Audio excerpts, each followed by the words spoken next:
이제 우리 다 같이 일어나셔서 내게 강함 되신 주 함께 찬양하면서 주일 2부 예배를 하나님 앞에 올려드리겠습니다.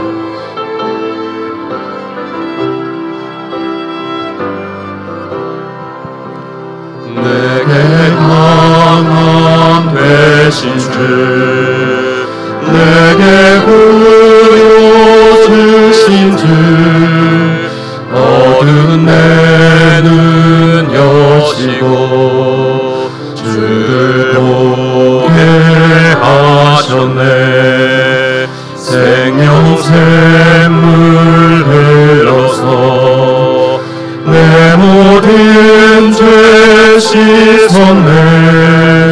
구세주의 사랑이 강물처럼 흐르네. 내 모든 짐 떨치고 주의 품에 안기어 자유 주신 주님께 감사 찬송 부르네. 호산나 호산나 죽임 당한 어린 양. 호산나 호산나 부활하신 예수님. 사도신경으로 우리의 신앙을 고백합니다.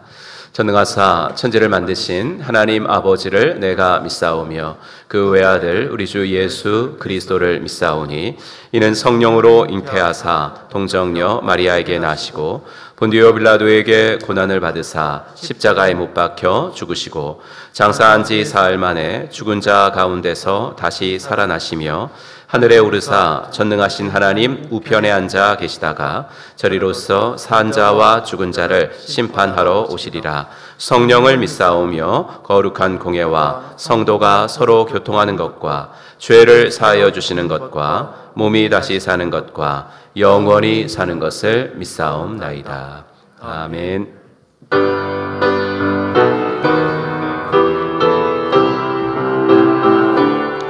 지존하신 주님 이름 앞에 함께 찬양합니다.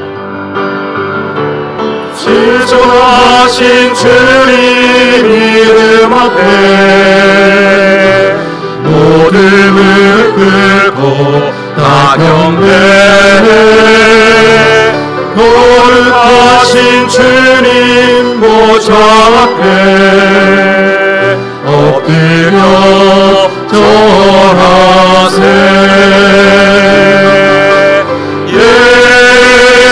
예수는 그리스도,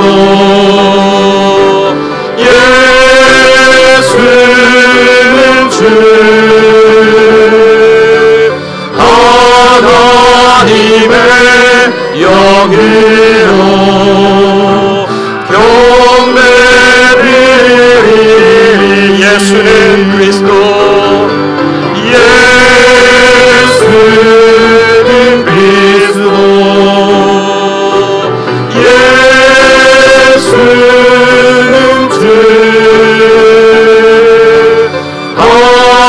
하나님의 영이요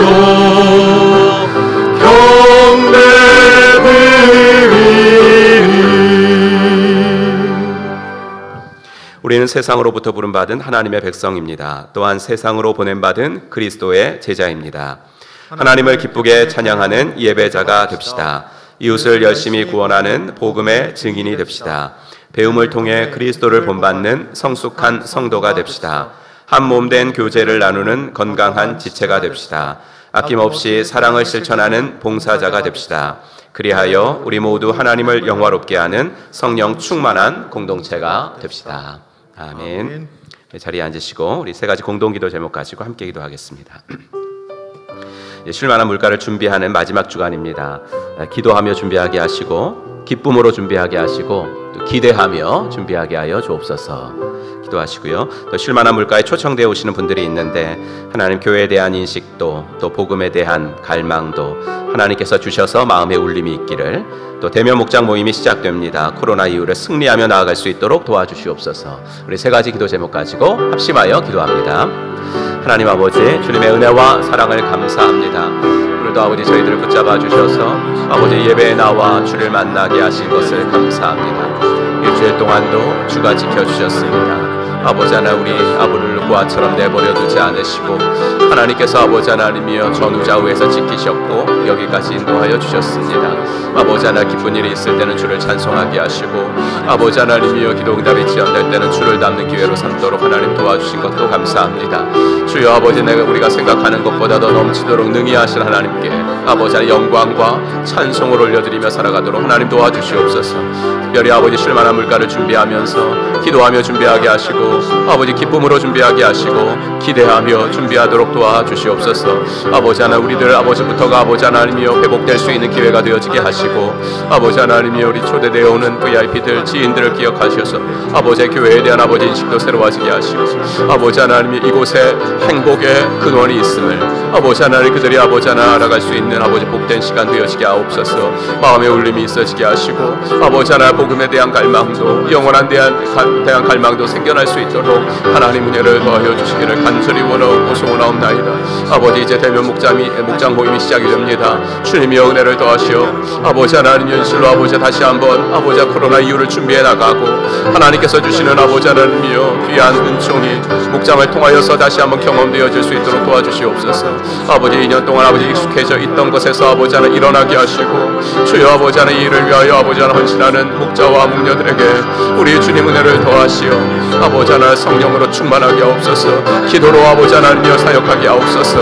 아버지 하나 주님 만날 그날 내가 아버지 하나님이여 주님을 아버지 하나 섬기는 일에 충성하였다고 고백하는 복된 저희들 모두가 되어질 수 있도록 우리 주님 은혜를 더하시며 하나님이 주시는 아버지 놀라운 은총과 아버지 하나 복의 복을 아버지 하나님이여 경험하고 살아가는 하나님의 사람들이 되어지도록 주님 도와주시기를 간절히 원하오니 우리 주님 아버지 이 시간에도 저희들 만나주시고 아버지 우리들이 드리는 아버지 작은 기도가 하나님의 보좌에 상달되어 아버지 하나님의 주님의 때에 주님의 방법으로 이루어질 수 있도록 하나님 은혜 베풀어 주시옵소서. 계속하여 찬양하겠습니다. 내 모든 시험 무거운 짐을 함께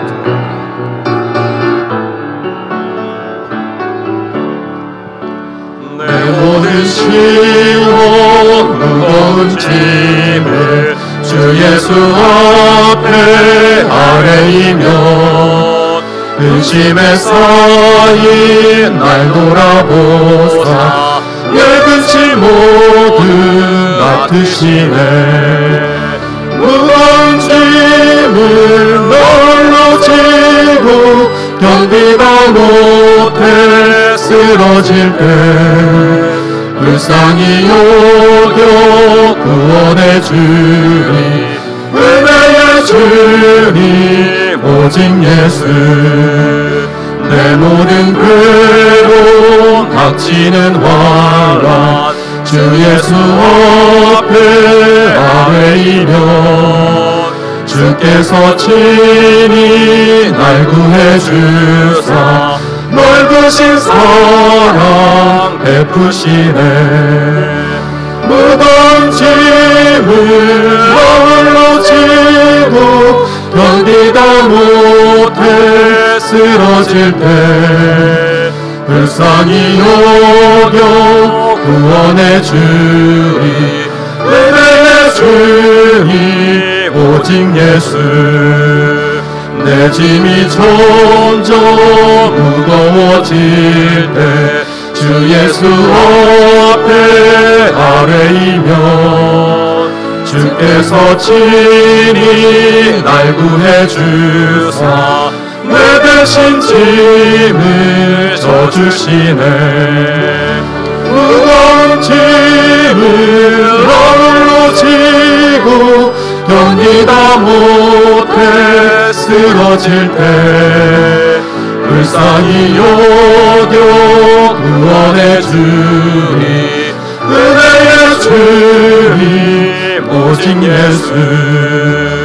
마음에 시험 무서운 죄를 주 예수 앞에 아뢰이면 예수는 너의 능력이 되사 세상을 이길 힘 주시네. 무거운 짐을 널로 지고 견디다 못해 쓰러질 때 불쌍히 여겨 구원의 주님 은혜의 주님 오직 예수.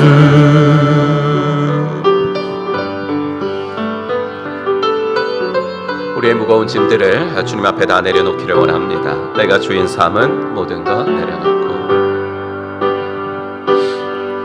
내가 주인 삼은 모든 것 내려놓고 내 주 대신 주 앞에 나가 내가 사랑했던 모든 것 내려놓고 주님만 사랑해. 내가 주인 삼은 모든 것 내려놓고 내 주 대신 주 앞에 나가 내가 사랑했던 모든 것 내려놓고 주님만 사랑해. 주 사랑 거친 풍랑에도 깊은 바다처럼 나를 잠잠케 해. 주 사랑 내 영혼의 반석 그 사랑 위에 서리. 내가 주인 삼은 모든 것 내려놓고 내 주 대신 주 앞에 나가 내가 사랑했던 모든 것 내려놓고 주님만 사랑해. 주 사랑 거친 풍랑에도 깊은 바다처럼 나를 잠잠케 해. 주 사랑 내 영혼의 반석 그 사랑 위에 우리 두 손 들고 찬양합니다. 주 사랑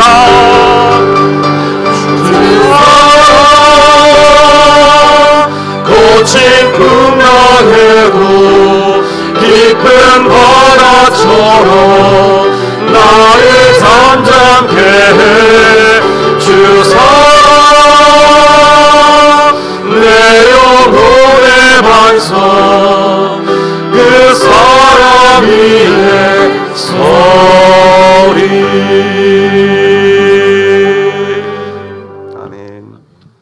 오늘 함께 읽을 하나님의 말씀은 룻기서 말씀 같이 보겠습니다. 구약성경 룻기 1장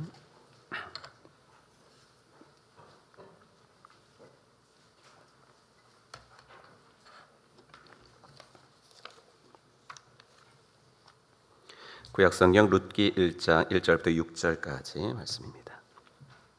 구약성경 룻기서 1장 1절부터 6절 같이 읽겠습니다. 사사들이 치리하던 때에 그 땅에 흉년이 드니라. 유다 베들레헴의 한 사람이 그의 아내와 두 아들을 데리고 모압 지방에 가서 거류하였는데 그 사람의 이름은 엘리멜렉이요 그의 아내의 이름은 나오미요 그의 두 아들의 이름은 말론과 기럐이니 유다 베들레헴 에브랏 사람들이더라. 그들이 모압 지방에 들어가서 거기 살더니 나오미의 남편 엘리멜렉이 죽고 나오미와 그의 두 아들이 남았으며 그들은 모압 여자 중에서 그들의 아내를 맞이하였는데 하나의 이름은 오르바요 하나의 이름은 루시더라. 그들이 거기에 거주한 지 10년쯤에 말론과 기럧 두 사람이 다 죽고 그 여인은 두 아들과 남편의 뒤에 남았더라. 그 여인이 모압 지방에서 여호와께서 자기 백성을 돌보시사 그들에게 양식을 주셨다 함을 듣고 이에 두 며느리와 함께 일어나 모압 지방에서 돌아오려 하여. 아멘. 우리 찬양하면서 헌금 봉헌 시간 하는 시간 갖겠습니다. 우리 두 손 들고 함께 찬양합니다.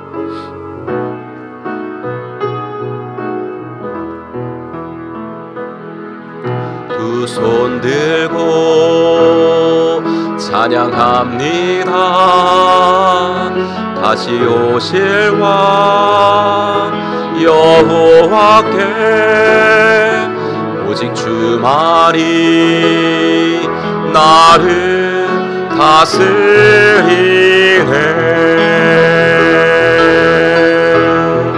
나 주님만을 섬기리. 마음 버리고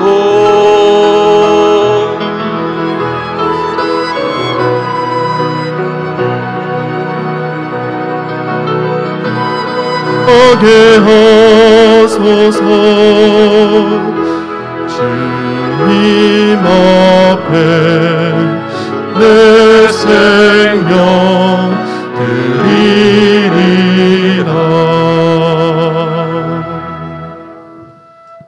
하나님 아버지, 주님의 은혜와 사랑을 감사합니다. 지난 한 주간 동안도 주의 은혜가 우리를 지키셨음을 고백하고 감사합니다. 하나님, 전후좌우에서 저희를 지켜주셨고 우리가 힘들 때는 뒤에서 응원해 주시며 우리가 갈 길을 알지 못할 때는 우리의 아버지 하나님이여 발의 등이 되시고 길의 빛이 되셔서 인도해 주셨던 것을 감사합니다.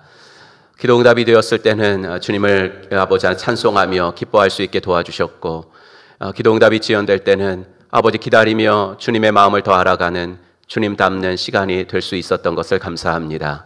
하나님 아버지, 진실로 우리가 먼저 구원받은 사람들로서 어떻게 살아가야 될 것인지를 날마다 깊이 고민하며 살아가게 하시고 하나님, 직장에서 만나는 사람들 또 동네에서 만나는 사람들 그저 풍경처럼 스쳐 지나가는 사람들 되지 않도록 도와주시고 아버지 하나님의 그 중에서 예수님을 믿지 않는 분들이 분명히 있을 텐데 저분들도 꼭 예수님을 믿었으면 좋겠다 마음 먹고 나를 통해서 그런 일이 일어나기를 간구하며 주님이 기회 주실 때 복음을 전하고 주님이 기회 주실 때 놓치지 않도록 하나님 은혜를 베풀어 주시옵소서. 아버지 하나님의 쉴만한 물가를 그런 목적을 가지고 준비하오니 하나님께서 함께하여 주셔서 아버지 준비하는 일에 있어서 우리 먼저 회복되어지도록 기회가 되도록 인도하여 주시옵시고 아버지 초청되어 오시는 분들에게 주님께서 아버지 한량없는 은혜를 허락하여 주시어서 교회에 대한 인식이 조금이라도 바뀌게 하여 주시옵시고 아버지의 복음에 대한 갈망, 영원한 것에 대한 갈망이 생겨나는 복된 시간이 되어지도록 하나님 은총을 베풀어 주시옵소서. 아버지 하나님이여 몸이 아파서 나오지 못한 분들에게도 은혜 주셔서 아버지 하나님 코로나 확진 속에 있는 분들에게는 하나님께서 회복의 은총을 베풀어 주시고 또 아버지 수술 후에 아버지 회복되어지는 아버지 분들에게 더욱더 건강한 몸으로 아버지 하나님 회복될 수 있도록 인도하여 주시옵소서. 아버지 하나님 부모님들을 위해서 기도하오니 아버지 남은 인생 더욱더 아버지 건강하실 수 있도록 도와주시고 예수 믿지 않으시는 부모님들에게는 꼭 아버지 하나님이여 예수님이 영접되어지셔서 아버지 하나님이여 남은 인생이 지금의 인생보다 복되고 아버지 주님 부르시는 날에 아버지 마음껏 아버지 찬송하며 가실 수 있는 복도 허락하여 주시옵소서. 아버지 하나님이여 우리 사랑하는 자녀들 어디에 있든지 간에 주님께서 눈동자처럼 지켜주시고 아버지 만남의 축복들을 주시고 아버지의 지혜와 총명과 건강함으로 우리 자녀들을 주님께서 복을 허락하여 주시옵소서. 아버지 하나 귀한 헌금을 드리오니 이 예물이 쓰여지는 곳에 아버지 하나 주의 영광이 드러나게 하시고 우리 성도님들 가정이 물질로 인하여 어려움 당치 않도록 하나님 도와주시고 아버지 하나님의 이 헌금 생활을 통하여서 아버지 하나 내게 있는 모든 것들이 다 주님께로부터 왔습니다 고백하는 청지기의 삶이 연습되어지도록 인도하여 주시옵소서. 모든 것을 주 앞에 부탁드리며 우리 구주 예수 그리스도의 이름으로 간절히 기도하옵나이다. 아멘.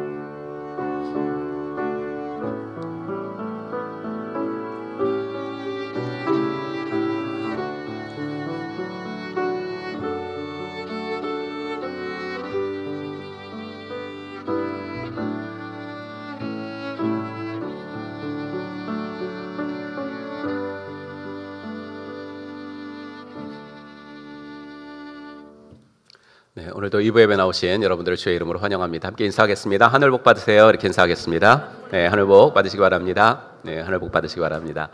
네, 하늘 복 받으시기 바랍니다. 네, 감사합니다. 또 감사할 것들, 어저께 그 식당과 지하기도실 또 구석구석 교회 청소를 말끔히 해주셔서 너무나 감사하고요. 또 시간 내셔서 나오신 분들 또 마음으로도 함께 해주신 분들이 많습니다. 예, 함께 모두 다 감사를 드립니다. 제3회 실만한 물가 이번 주 토요일 드디어 개최가 됩니다. 토요일 오후 5시 반에 교회 잔디마당에서 열리고요. 출연은 뭐 손님들 오는 건 아니고 우리 그 식구들이 다 준비했습니다. 헬세드, 행복, 금관 오중주만 이렇게 좀 초빙하시는 분들이고요. 조이엘 찬양팀, 바이올린 연주, 다윗 찬무단, 명스밴드, 목장 특송, 목회자 가족 특송. 예, 저도 이렇게 목회자 가족 특송에 나옵니다. 예, 한 순서 주셔서 감사하고, 예, 클라스 이제 내일부터 열심히 특훈을 해야 될 것 같습니다. 우간수 목사님 가족이랑 같이 할 예정입니다. 기도하며 섬기고 있는 VIP와 관계를 맺는데 좋은 기회가 되기를 바라고요. 또 경품 추천도 있는데 여기에 또 찬조로 또 섬겨주실 분들 있으시면 민한기 장로님께 말씀해 주시면 되겠습니다. 중고등부는 오늘 그 날씨도 너무 좋고 또 거리두기도 좀 해제돼서 함께 야외에서 예배 드리기를 원합니다. 그래서 세미래 공원에서 교회 11시에서 출발합니다. 야외 예배로 드리도록 하겠습니다. 싱글 초원 청년입니다. 야유회가 또 있습니다. 6월 4일 토요일에 한국기초과학지원연구원에서 우리 청년들이 함께 모여서 또 좋은 시간 가지려고 합니다. 기도해 주시길 바랍니다. 유아부 유초등부 교사 모집 한 번만 더 광고 드립니다. 아이들을 사랑하는 마음으로 함께 해주실 분들 기다립니다. 우리 유아부는 이미자 권사님, 유초등부는 박성열 집사님. 예배 시간은 11시입니다. 여러분께서 또 이런 마음으로 함께 해주시길 바랍니다. 예수영점 모임이 이번 주 원래 토요일인데 쉴만한 물가 관계로 이렇게 그 시간을 빼기가 좀 어려워서 6월 달에, 5월은 좀 쉬고요. 6월 달에 갖도록 하겠습니다. 전반기에 신청할 수 있는 평신도 세미나 구미남교에 한 번 남아 있으니까 여러분 기억하시길 바랍니다. 전교인 성경일독 동행 300일, 126일 차까지 이번 주는 이제 욥기에 들어가서 욥기 5장까지 읽도록 하겠습니다. 네, 우리 선구함송, 지난주 선구함송부터 한번 해보겠습니다. 야고보서 1장 22절 먼저 읽겠습니다. 시작. 야고보서 1장 22절 말씀. 너희는 말씀을 행하는 자가 되고 듣기만 하여 자신을 속이는 자가 되지 말라. 아멘. 네, 외우신 분들은 한번 눈을 감고 해보겠습니다. 시작. 야고보서 1장 22절 말씀. 너희는 말씀을 행하는 자가 되고 듣기만 하여 자신을 속이는 자가 되지 말라. 아멘. 이번 주는 또 이제 한 달이 지나서요. 4개 복습하겠습니다. 빌립보서부터 한번 쭉 읽어보겠습니다.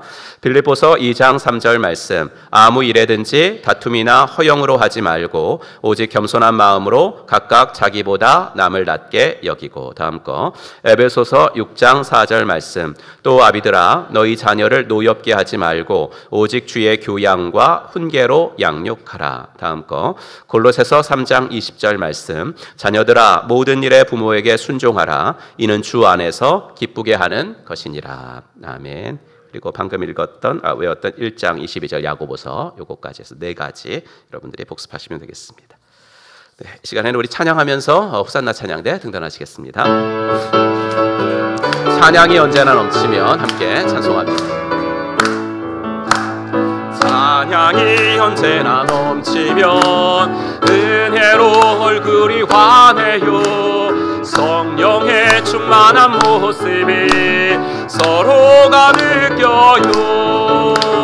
할렐루 할렐루 손뼉 치면서 할렐루 할렐루 소리 외치며 할렐루 할렐루 두 손을 들고 주님을 찬양해요.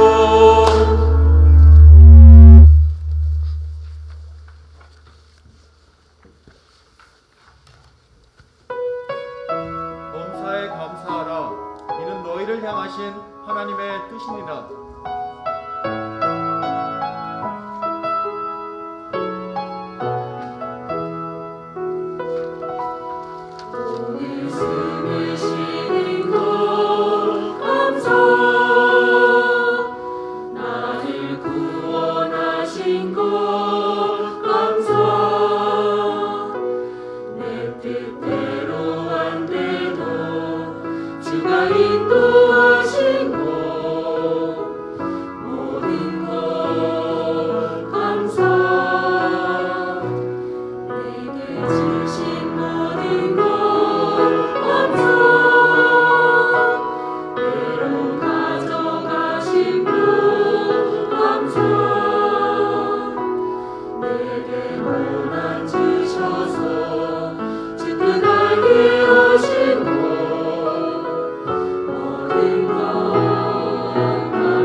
아멘. 감사합니다.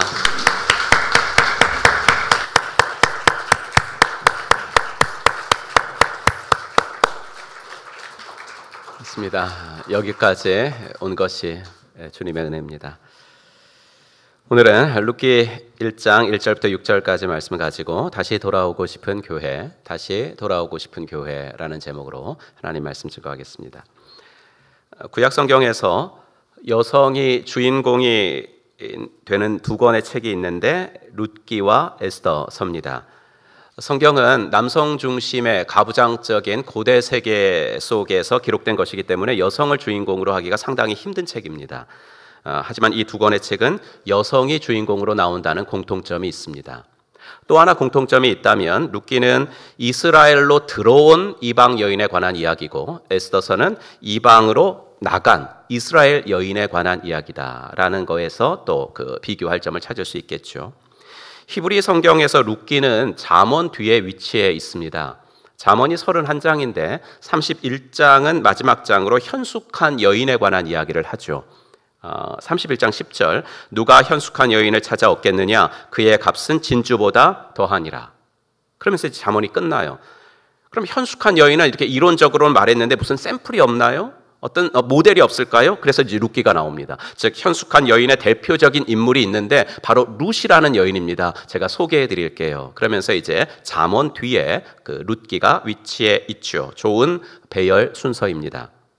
물론 우리가 읽고 있는 성경에는 룻기가 사사기 다음에 있습니다. 사무엘서 전에 있죠. 왜 이렇게 이제 순서가 달라졌냐면요.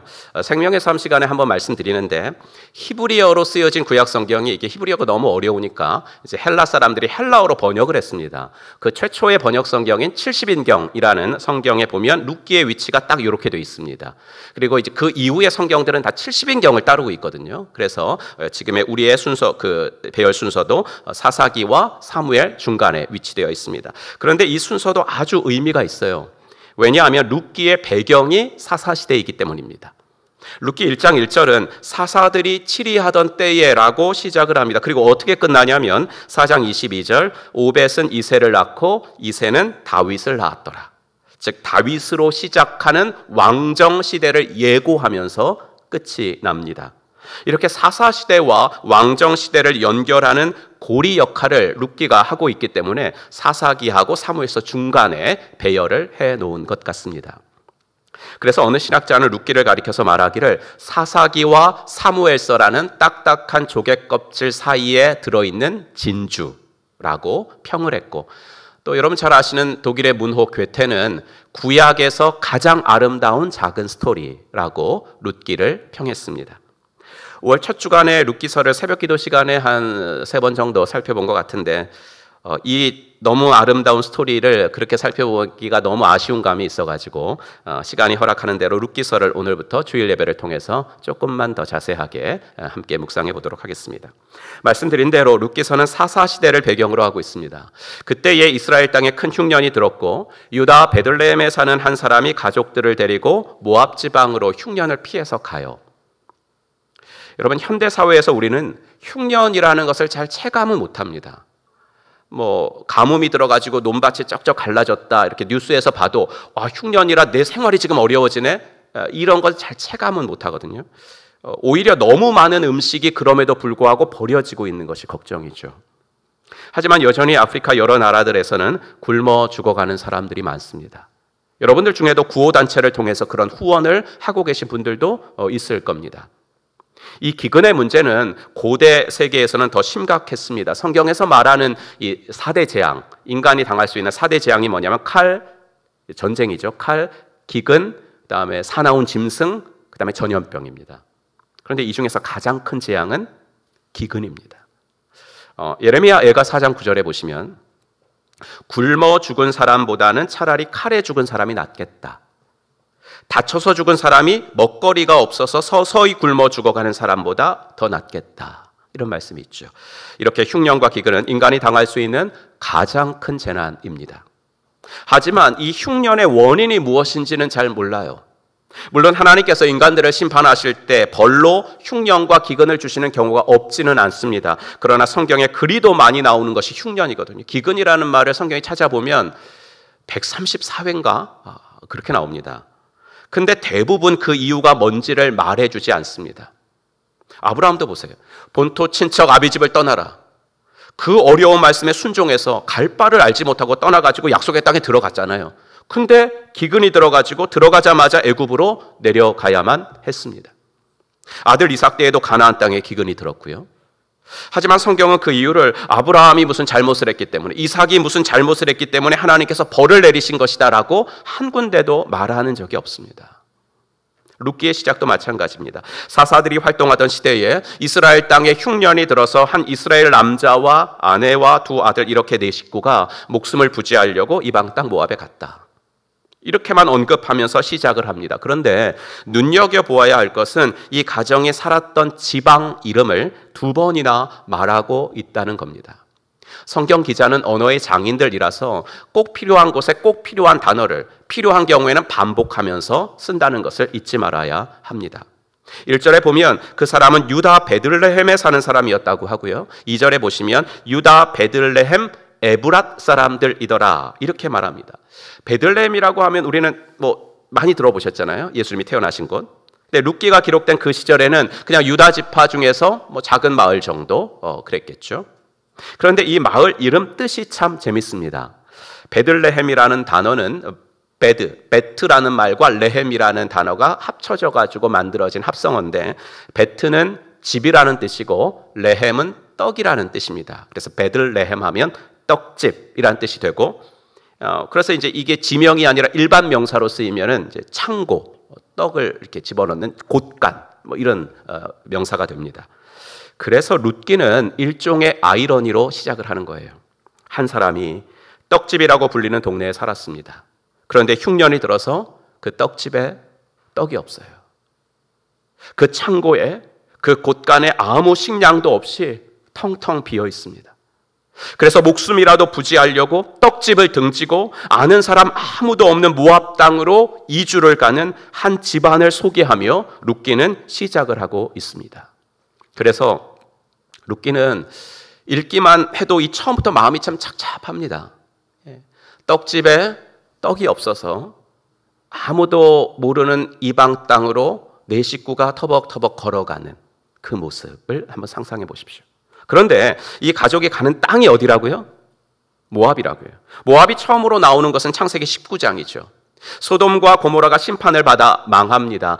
그런데 하나님은 그 성이 멸망하지 않기를 간절히 구했던 아브라함의 중보 기도를 생각하셔서 롯과 그의 두 딸들을 살려주십니다. 두 딸은 어떻게든 대를 이으려고 아버지에게 술을 먹인 다음에 아버지와 관계를 맺죠. 큰 딸이 낳은 아들이 모압이고 둘째 딸이 낳은 아들이 암몬입니다. 그렇게 해서 모압 족속, 암몬 족속이 생겨났습니다. 첫 시작이 그랬기 때문에 이후로 모압은 성경에서 늘 부정적으로 언급되는 민족입니다. 하나님은 이렇게까지 명령하셨어요. 신명기 23장 암몬 사람과 모압 사람은 여호와의 총회에 들어오지 못하리니 그들에게 속한 자는 10대뿐 아니라 영원히 여호와의 총회에 들어오지 못하리라. 그런데 지금 이 가족은 하나님이 이렇게 싫어하시는 모압 사람들에게로 가고 있습니다. 물론 당장 먹고 살 것이 없어서 그랬죠. 그래서 아내와 두 아들 살리기 위해서 결정한 일입니다. 그리고 완전히 살라고 간 것은 아니에요. 1절에 보시면 거류하였다가 이제 그 단어 끝에 나오죠. 이 거류, 우거라는 말은 본토인과 외국인의 한 중간 정도를 말하는 단어입니다. 그러니까 잠시만 살다, 임시로만 살다가 오려는 목적으로 갔다. 이 말이 이제 거류하다라는 단어입니다. 그럼에도 불구하고 모압이 어떤 민족인지 아는 우리들로서는 1절만 읽었는데도 좀 불안합니다. 왠지 무슨 일이 일어날 것만 같은 불길한 예감이 듭니다. 성경은 여기까지만 말하고서 그런 결정을 하고 모압으로 내려간 그 가정의 식구들 이름을 쭉 소개합니다. 가장은 엘리멜렉이었고요. 부인의 이름은 나오미, 그리고 아들들의 이름은 말론과 기럧입니다. 우리들 이름에도 다 뜻이 있잖아요. 그렇죠? 네, 여러분들 다 이름에 뜻이 있는데 성경의 인물들에도 다 이름 뜻이 있습니다. 이 네 사람 이름에도 다 이름 뜻이 있습니다. 뭐 우리가 다 알 필요는 없지만 나오미의 이름 뜻만은 좀 알 필요가 있는 것이 나오미는 룻기의 실제적인 주인공이기 때문입니다.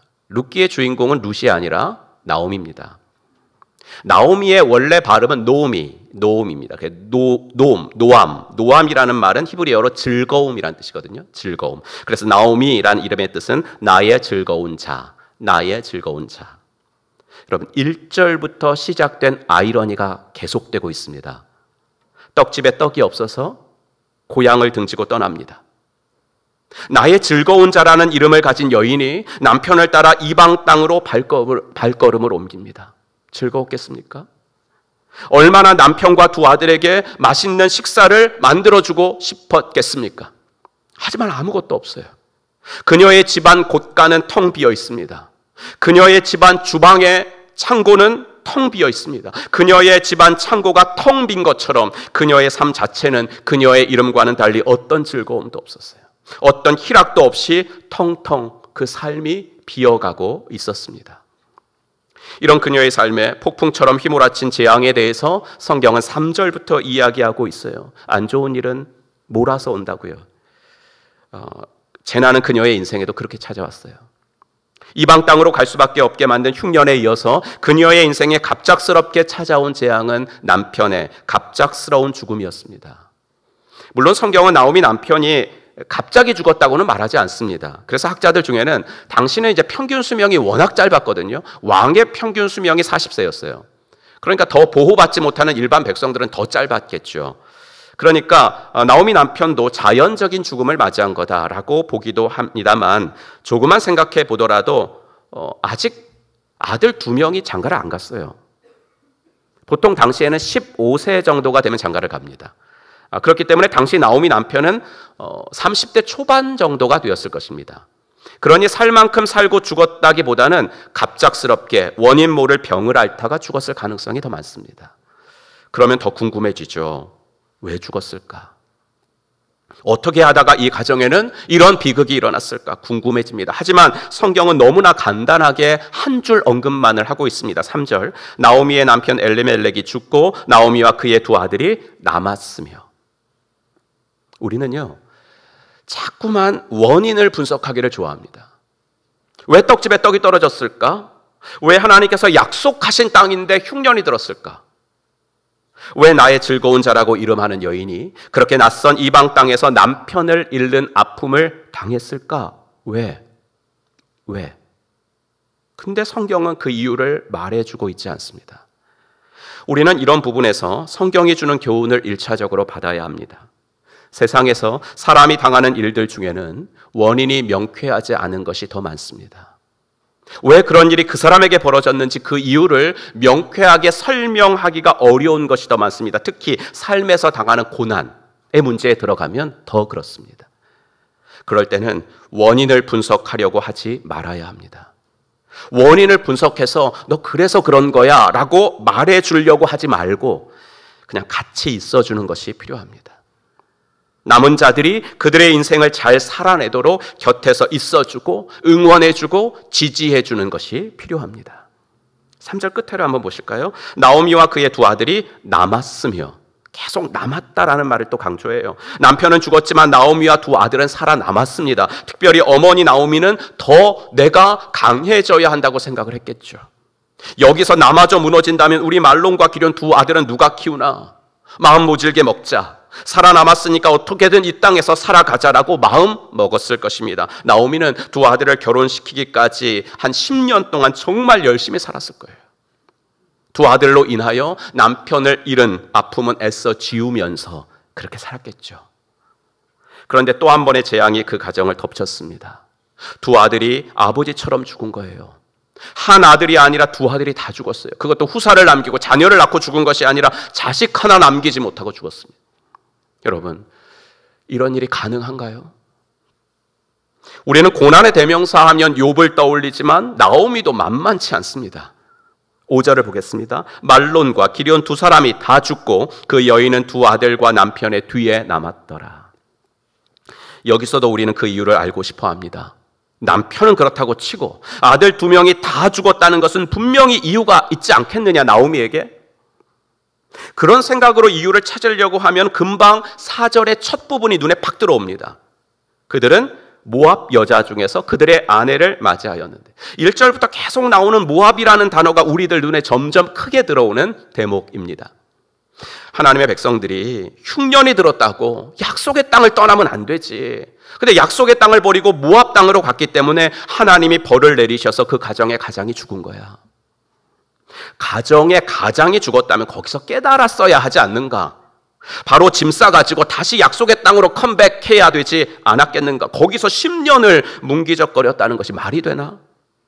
거기다가 이방 여자랑 결혼까지 시켰으니 하나님이 가만 계시겠는가? 그러니 두 아들이 후사도 없이 죽는 그런 벌을 나오미가 받은 것 아니겠는가? 그러니 성도들이여, 어떤 고난이 있더라도 하나님이 주신 약속의 자리는 지켜야 합니다. 우리는 이런 해석을 하고 싶습니다. 설교자는 이렇게 설교하면 너무나 쉽습니다.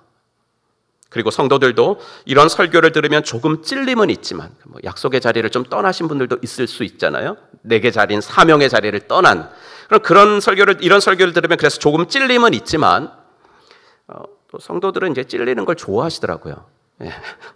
그래서 좋아하시기 때문에 은혜를 받습니다. 하지만 문제는 뭐냐면 룻기는 전혀 이런 해석을 지지해주지 않고 있다는 거예요.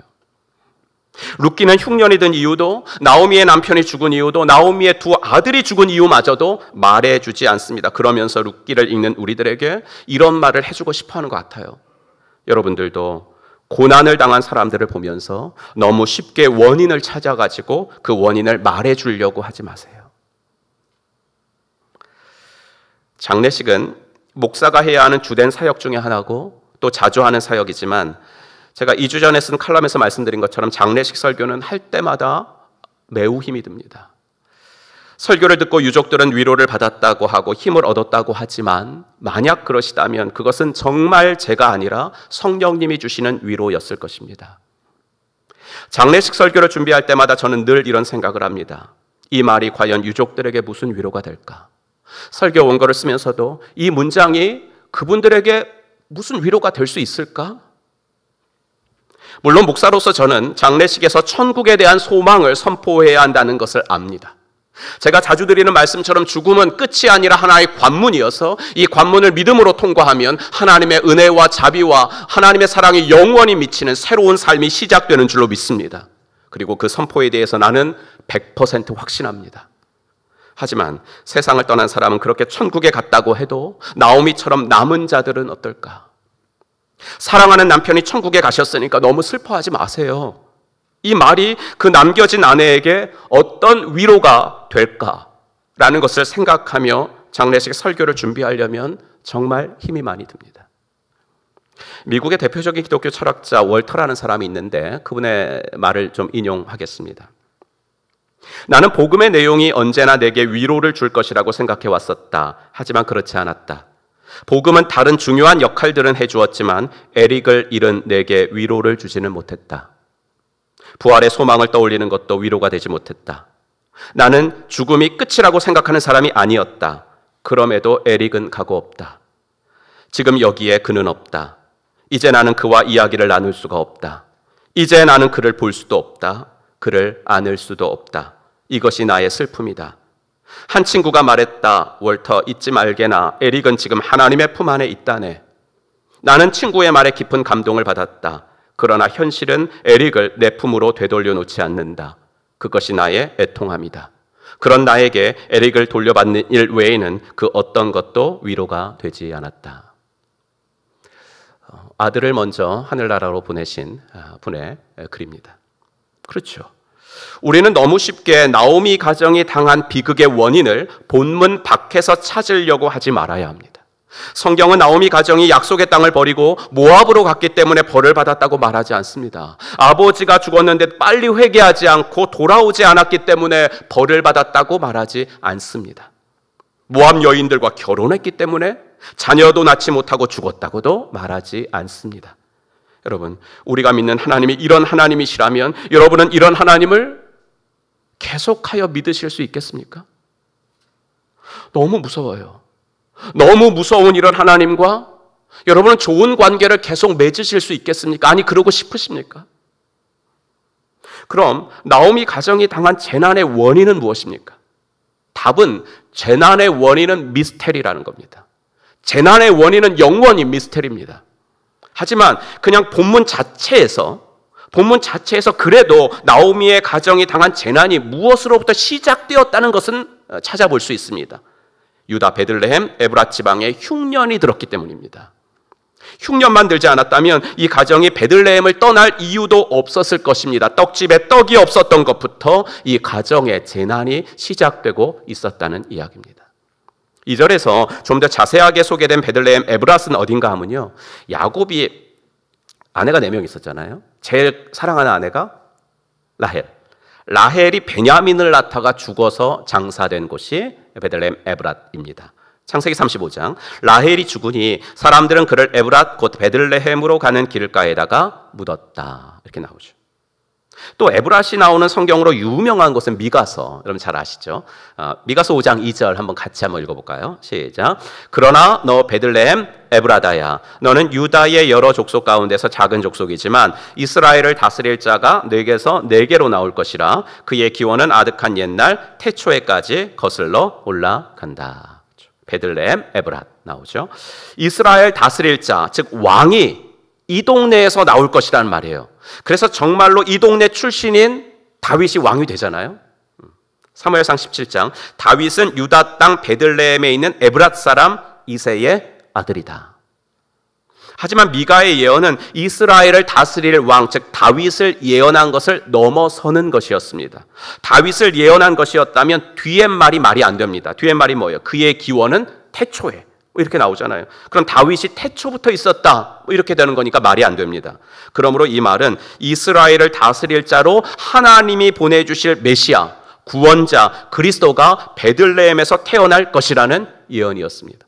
그리고 그 예언대로 예수님은 베들레헴에서 태어나셨습니다. 여러분 정말 신기하잖아요. 원래 예수님은 나사렛에서 태어나셨어야 돼요. 이 북쪽에서 이스라엘 땅으로 하면 북방에서 태어나셨어야 돼요. 왜냐하면 엄마 아빠가 다 거기서 살았기 때문에. 그런데 그때 호적하라는 명령을 가이사 아구스토가 내리는 바람에 베들레헴으로 오신 거잖아요. 그래서 거기서 나셨어요. 그래서 성경의 예언이 성취가 된 거잖아요. 베들레헴이 이런 곳이에요. 물론 룻기가 기록될 당시는 예수님이 태어나시기도 전이었습니다. 하지만 룻기는 나오미 가정이 재난을 당한 것을 언급하는 과정에서 베들레헴이라는 말을 2번이나 말합니다. 즉 그 떡집에 떡이 없어가지고 베들레헴을 떠나는 아픔을 이야기하면서 이야기를 시작합니다. 떡집에 당연히 있어야 할 떡만 있었다면 그 가정이 안 떠났을 텐데 하는 아픔을 가지고 룻기는 시작을 하고 있습니다. 작년 10월에 대전으로 내려와서 12월에 정식으로 부임하기 전까지 교회의 여러 가지 형편들을 살펴보는 중에 우리 교회는 얼마나 건강한가 이것을 좀 생각해 본 적이 있습니다. 교회의 건강도를 살펴보려면 일단 잘 모이느냐라는 것을 봐야 합니다. 주일 연합 예배든지 목장이든지 잘 모이면 건강한 것입니다. 하지만 우리끼리만 잘 모인다면 그것은 또 건강한 것이 아닙니다. 그래서 교회의 건강성에는 반드시 세례율이 포함되어야 합니다. 1년 동안 몇 명에게 세례를 주었느냐. 그래서 우리가 연초부터 연말에 해서 연초에 비해서 연말에 숫자가 많아졌어요. 부흥했습니까? 부흥했을 수도 있어요. 하지만 세례받은 사람이 몇 명인가를 봐야 합니다. 세례받은 사람이 되게 부흥을 했는데 세례받은 사람이 한두 명이에요. 그럼 부흥한 게 아니죠. 그러면 진정으로 성장한 것이 아닙니다. 그래서 보통 주일 출석 인원의 5% 정도가 세례를 받으면 그 교회는 건강하다라고 보고 있습니다. 그래서 제가 그때 각 부서, 그다음에 각 예배 1부, 2부, 3부 다 참석하면서 몇 명 정도 예배 참석을 꾸준히 하고 있는가라는 것을 계속 체크를 했고, 그리고 기록을 좀 달라 그래서 지난 몇 년 동안에 몇 명에게 세례를 주었나, 몇 명에게 세례를 주었나 그거 살펴봤고요. 그때 교우들의 연령별 분포도도 조사를 해보았습니다. 몇 달이 지났고 코로나 거리두기도 해제됐기 때문에 그때랑은 좀 다르겠지만 대동소이합니다. 우리 교회에서 가장 많은 연령대는 50대입니다. 그런데 이런 현상은 비단 우리 교회만은 아닙니다. 다른 많은 교회들도 주된 연령층이 50대입니다. 20대, 30대의 비율은 상대적으로 현격하게 떨어집니다. 그럼 왜 젊은 층들이 교회를 떠났을까요? 여러분, 교회의 건강성을 체크하는 것에서 교우들의 이 나이별 분포를 꼭 봐야 하는 것은 20대가요 10년만 지나면 30대가 되기 때문에 그래요. 30대가 10년만 지나면 40대가 되기 때문입니다. 10년 금방 갑니다. 50대는 안정된 나이인 것만은 사실입니다. 아이들도 어느 정도 키웠고 직장도 어느 정도 안정적이기 때문입니다. 하지만 10년 후를 봐야 합니다. 10년 후에 40, 50대가 될 지금의 20, 30대를 보아야 합니다.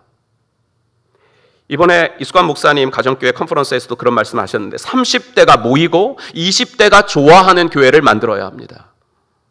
물론 그렇다고 다른 연령대를 소외시키라는 것은 아닙니다. 그런 교회라면 또 건강한 교회가 아닙니다. 하지만 미래를 내다보고 포커스를 잘 맞추어야 한다는 것입니다. 젊은 층들이 왜 교회를 떠나는지 그 원인을 분석해야 한다는 것입니다. 제가요 아프리카에서 돌아와서 우리 교회 부목사로 온 것이 2006년이었습니다. 정말 그때는 2005년도인가 이렇게 왔잖아요. 그래서 정말 새 건물 냄새가 나는 교회였습니다. 어제도 원로 목사님과 같이 식사를 하면서 그때 얘기를 했었는데 목사님께서 저한테 그러시는 거예요. 그때는 왜 이렇게 피부가 새카맸어? 그래. 서울에서 10년 살다 오더니 하얘졌다고. 그래요. 그때 이제 아프리카에서 와서 그런지 이 건물이요. 왜 이렇게 커 보여요? 저는 대형 교회로 저한테는 딱 다가왔어요. 그리고 모든 것이 새 거였고요. 그런데 그로부터 15년이 지나고 와서 보니까 온통 고칠 것만 눈에 보여요. 오자마자 겨울에 이 본관 전체를 돌리는 보일러가 고장나지 않았습니까?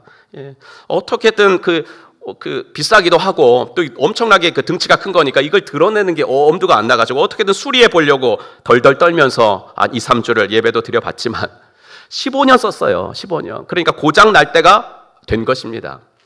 지난 주간에는 또 이 스피커 4개가 다 고장이 나가지고 일주일 동안 그냥 불편한 가운데, 또 뒤에 여러분 영상 지금 보고 계시지만은 동영상 하나라도 좀 이렇게 보려면 조명을 다 꺼야 될 만큼 지금 흐리잖아요.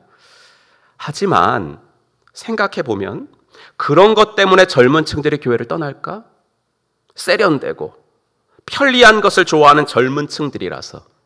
우리 교회뿐만 아니라 다른 모든 교회들도 다 마찬가지인데 점점 시설이 노후화되는 교회라서 젊은이들이 떠날까요? 저는 그건 아니라고 생각합니다. 젊은 층들이, 아니 사람들이 교회를 떠나는 이유는, 그리고 앞으로 그들이 다시 돌아온다면 그 이유는 동일합니다. 나오미 가정이 베들레헴을 떠난 이유와 다시 베들레헴으로 돌아온 이유가 동일한 것처럼 말입니다. 나오미 가정이 베들레헴을 떠난 이유는 그 땅에 양식이 없었기 때문이잖아요. 다시 돌아오려고 한 이유는 뭐라고요? 6절 한번 같이 읽을까요? 시작. 그 여인이 모압 지방에서 여호와께서 자기 백성을 돌보시사 그들에게 양식을 주셨다 함을 듣고 이에 두 며느리와 함께 일어나 모압 지방에서 돌아오려 하여. 뭐예요? 떠난 이유도 양식이고요, 돌아오는 이유도 양식이에요. 떡이에요. 떡집에 떡이 없을 때 떠났고 떡집에 떡이 있을 때 다시 돌아왔어요. 떡집에 떡이라는 것은 없어서는 안 될 본질적인 것입니다. 떡집에 떡이 없다면 떡집이라고 할 수 없죠. 떡집이라는 간판을 달면 안 되죠. 그럼 인생에게 있어서 그 본질적인 그 떡은 뭐예요? 6절에서 성경 기자는 우리가 읽은 대로 이제 하나님께서 이스라엘 백성들에게 양식을 주셨다, 떡을 주셨다라고 말하지만 신약으로 오시면 그 정도가 아니에요. 구약에서는 자기 백성을 위해서 떡을 주시는 하나님께서 신약으로 오면 직접 자신이 자기 백성을 위해서 떡이 되십니다. 그것도 자기 백성을 위해서 몸을 찢겨가면서 우리의 떡이 되어 주십니다. 요한복음 6장 48절. 내가 곧 생명의 떡이니라. 너희 조상들은 광야에서 만나를 먹었어도 죽었거니와 이는 하늘에서 내려오는 떡이니 사람으로 하여금 먹고 죽지 아니하게 하는 것이니라. 나는 하늘에서 내려온 살아있는 떡이니 사람이 이 떡을 먹으면 영생하리라. 내가 줄 떡은 곧 세상의 생명을 위한 내 살이니라 하시니라. 무슨 말이에요? 사람은 이 생명의 떡을 먹어야지만 진정으로 사람답게 살 수 있다는 것입니다. 교회는 이 생명의 떡이 있어야 진정으로 교회다운 교회가 될 수 있다는 것입니다. 사람들이 교회에 호기심을 갖지 않는 이유는 뭡니까? 조금 다니던 사람들이 교회를 떠나가지고 가나안 성도가 되는 이유가 뭐예요? 떡집에 떡이 없으니까 그렇죠. 예수님께서 열매를 기대하고 가서 보셨는데 아무 열매도 없던 무화과 나무처럼, 예수님께서 교회다운 모습을 기대하고 가서 보셨는데 기대하는 게 있는 것은커녕 장사하는 사람들로 북적거렸던 것처럼 말입니다. 사랑하는 성도 여러분, 이번 주 토요일에 우리는 쉴만한 물가로 모입니다. 우리들도 모이고 VIP들도 초대합니다. 행복한 교회 떡집은 먹을 만한 떡이 있음을 보여주기를 원합니다. 영혼의 가람을 적시어줄 생수가 이곳에는 있음을 보여주기 원합니다. 행복한 교회 떡집에 오면 떡을 주시는 분 정도가 아니라 자기 몸을 바쳐가며 온전히 우리들을 위해서 떡이 되어주신 예수 그리스도를 만날 수 있음을 보여주기 원합니다. 예수 그리스도를 만날 때만 인생은 참으로 행복할 수 있음을 그들에게 보여주기를 원합니다. 하나님께는 잃어버린 자녀들이 너무나 많으십니다. 그 자녀들을 다시 주님의 품에 안겨드릴 수 있는 교회가 된다면, 그렇게 본질에 충실한 교회가 된다면 우리 교회는 비신자들이 궁금해하는 교회, 한번 다녀보고 싶은 교회, 그리고 신앙에서 떠나서 가나안 성도가 되었다가도 다시 돌아오고 싶은 교회가 될 것이라고 저는 확신합니다. 바라기는 이 일에 하나 되어서 아름답게 쓰임받는 저와 여러분들이 되기를 주의 이름으로 축복합니다. 기도합시다. 오늘 주신 말씀 기억하면서 한번 기도합시다. 하나님, 우리 교회가 이렇게 본질에 충실한 교회가 되어지게 하시고, 정말 비신자들이 궁금해하는 교회, 호기심이 생기는 교회, 또 신앙에서 떠나서 가나안 성도가 되었다가도 다시 돌아오고 싶은 교회가 되어지게 하여 주시옵소서. 우리 한번 합심하여 기도하겠습니다. 하나님 아버지, 주님의 은혜와 사랑 감사합니다. 오늘도 저희들을 붙잡아 주시고 믿음의 아버지 하나님, 우리 주님께서 채워주시옵소서. 아버지 하나님이여, 주님이 주시는 은혜로 아버지 이 자리에 있습니다. 아버지 하나님이여, 주님의 모든 것들을 당신께 맡깁니다.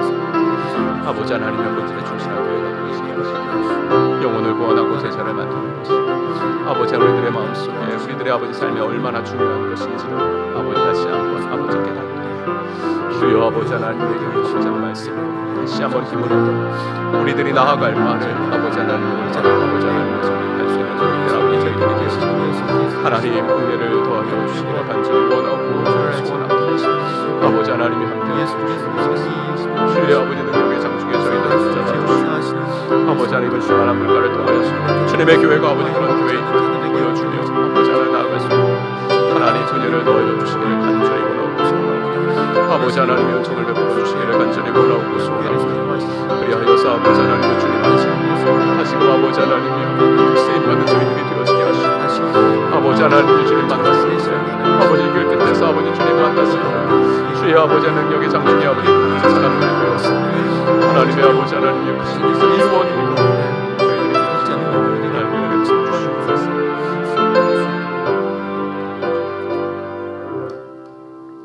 하나님 아버지, 주님의 은혜와 사랑을 감사합니다. 오늘도 귀한 예배를 통하여서 또 말씀도 주시니 감사합니다. 우리들의 인생이 어떤 인생이 되어야 하는지, 우리들의 교회가 어떤 교회가 되어야 하는지 아버지 루키서 초반부의 말씀을 통해서 우리들에게 큰 소리로 말씀해 주신 것 감사합니다. 아버지 하나님, 떡집에 떡이 떨어지는 아버지 하나님 모순은 범하지 않도록 도와주시옵소서. 아버지 하나님이 이곳에 오면 아버지 떡을 나누어 주시는 하나님, 아니 우리를 위해서 친히 그 몸을 찢겨 가시면서 떡이 되어 주신 예수 그리스도, 아버지 그분을 만나 아버지 하나님 참으로 진정한 행복이 무엇임을 아버지 하나님 보여줄 수 있는 우리 교회가 되어지도록 하나님 은혜를 더하여 주시옵소서. 아멘. 아버지 이런 일에 우리의 인생이 드려지기를 원하고 아버지 반석동 땅에 세워주신 주님의 몸된 교회가 사용되어지기를 원하오니 하나님 주님께서 쓰시기에 불편함 없는 교회가 되어지도록 하나님 저희들의 인생에 복을 허락하여 주시옵소서. 아멘. 예수 그리스도의 이름으로 축복하며 기도하옵나이다. 아멘. 아멘. 우리 다 같이 일어나셔서 결단 찬송 하나님께 드리겠습니다.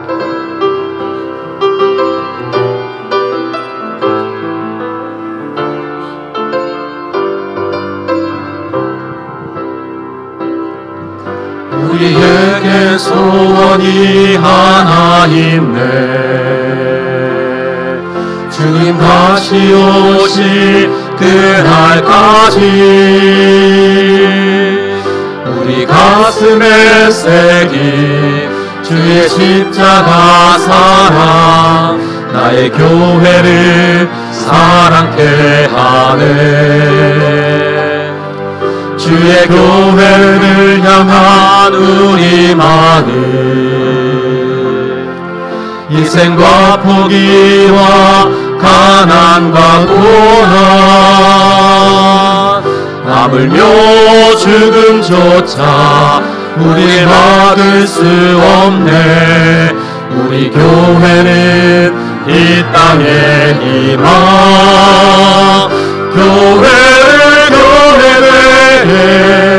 예배 우리 사용하소서. 진정한 부흥의 날 오늘이 바라오. 우리 사용하소서. 교회를 예배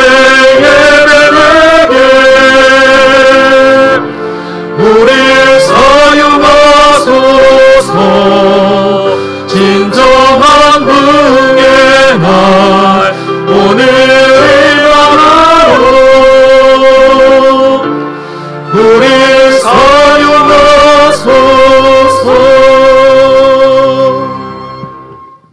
이제는 허물과 죄로 영 죽었던 우리들을 십자가 구속으로 다시 살려주신 우리 구주 예수 그리스도의 은혜와 아들을 이 땅에 보내주신 하나님의 지극하신 사랑과 성령 하나님의 감화, 감동, 위로, 충만하심이 오늘도 떡집에 떡이 떨어지지 않아서 아버지 하나님 언제나 돌아오고 싶은 교회, 그래서 주님이 아버지 이곳에 임재하시고 우리들의 인생의 진정한 행복이 되심을 드러내는 교회가 되기를 간절히 바라며, 하나님 그런 인생으로, 그런 교회로 저희들을 사용하여 주시옵소서 간절히 소원하고 돌아가는 사랑받는 당신의 자녀분들 머리머리 위에 이제로부터 영원토록 함께 있을지어다. 아멘. 교회를 교회 되게